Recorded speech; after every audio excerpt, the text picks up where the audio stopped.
in 1986, in April, towards the end of April 1986, Chernobyl catastrophe happened in the Ukraine. I was living in Uppsala, and I remember it very well. A couple days after the meltdown, I started to hear in the news about some of this stuff, and that there was a rain cloud heading towards Sweden. but, and there I was in Uppsala, the last of April, and the last day of April was a really big day, and all the students run down a hill there. It's a big, Uppsala's a student town, and this is like the biggest day for them. On that day, it rained. It rained a rain that was contaminated with the fallout, from the nuclear reactor. And it was very interesting because I remember being outside. Everyone's out that day. It's the biggest day that everyone is out in Uppsala. And sitting outside, we're eating outside, and listening on the news about this. They were talking about it, and just had this feeling of doom.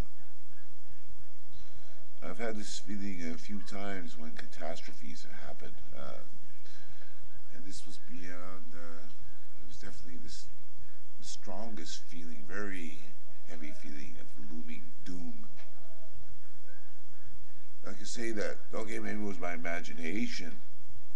Well, whatever it was, I felt there was something bad, really bad happening. I went home and took a shower, wash off with the nuclear rain from me. And I remember, it's the day that everyone is drunk. It's the last of April. It's the biggest. Everybody starts drinking at 8 o'clock in the morning and having schnapps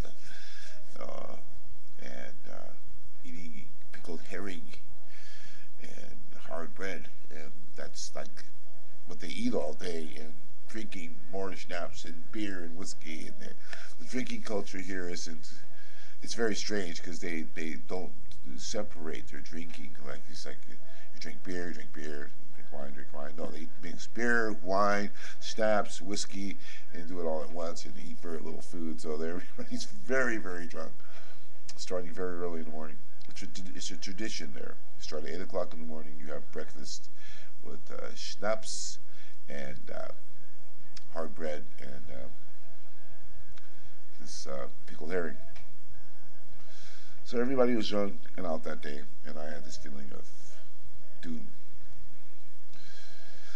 What's very interesting is that after that, they had a few. There was no warning signal. Nothing happened, and nobody said, "Okay, maybe we should stay inside, for a few days, or take it easy, watch out for the rain." But no. But instead, a week or so later, they started saying, "Well, you should be careful eating the mushrooms, the wild mushrooms. You should be careful eating the wild berries. You should be careful eating the wild meats like the elk and the reindeer." And there was some of this nuclear rain had fallen on Sweden, and they didn't know how much or how widespread it was, but they knew that some had fallen near Uppsala, around the area, some areas around Stockholm. But they wouldn't say exactly where these areas are. They say, "Oh, upland somewhere." But they can't pinpoint anything like that. It's totally impossible.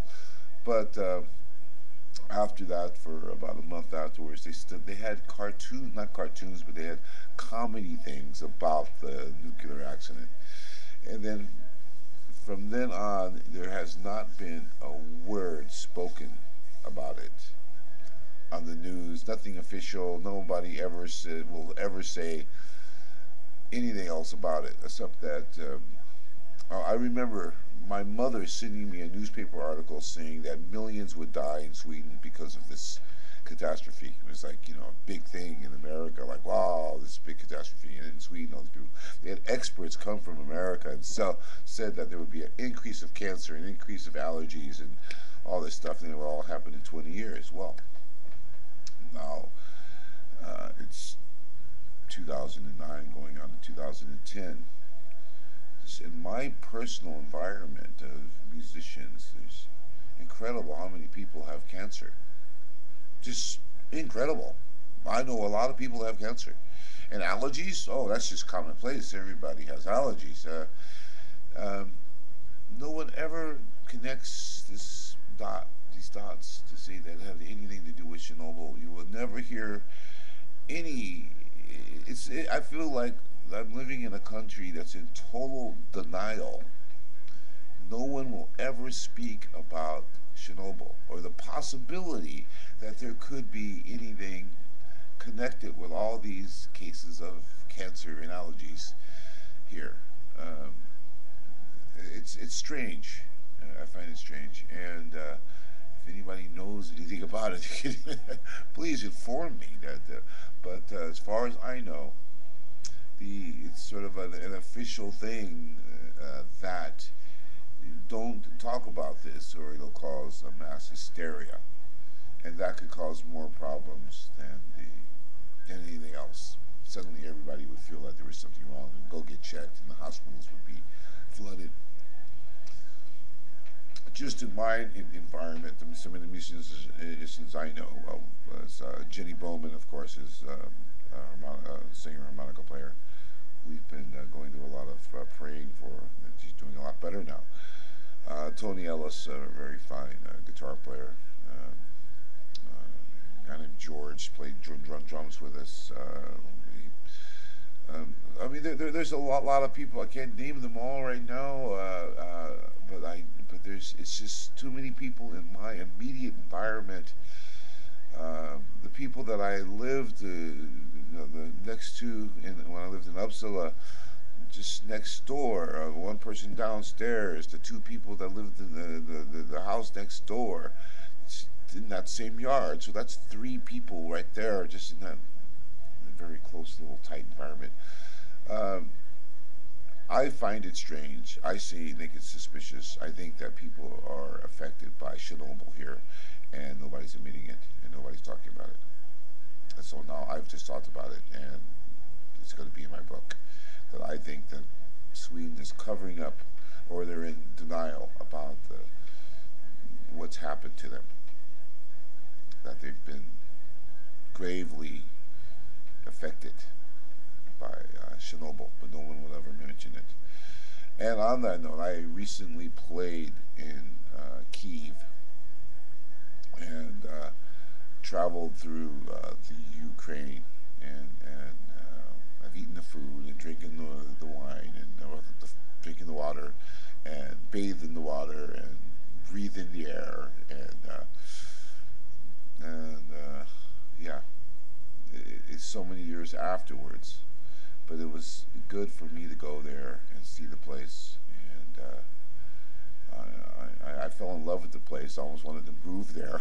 So I'm not going to move there though, but we're going to go back on tour there, and I think I was the first blues band to show up there, for American artists to American blues artists to show up there since the Chernobyl accident, and they treated me like that. It was like the TV was there. It was a big event that I showed up there and played, and I have a lot of admiration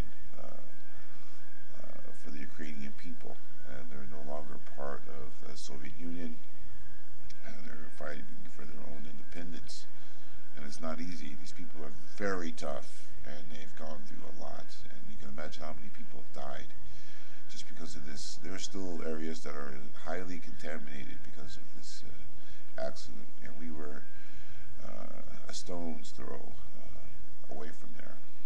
And people that we met, where their families have been gravely affected by this. So ends this chapter.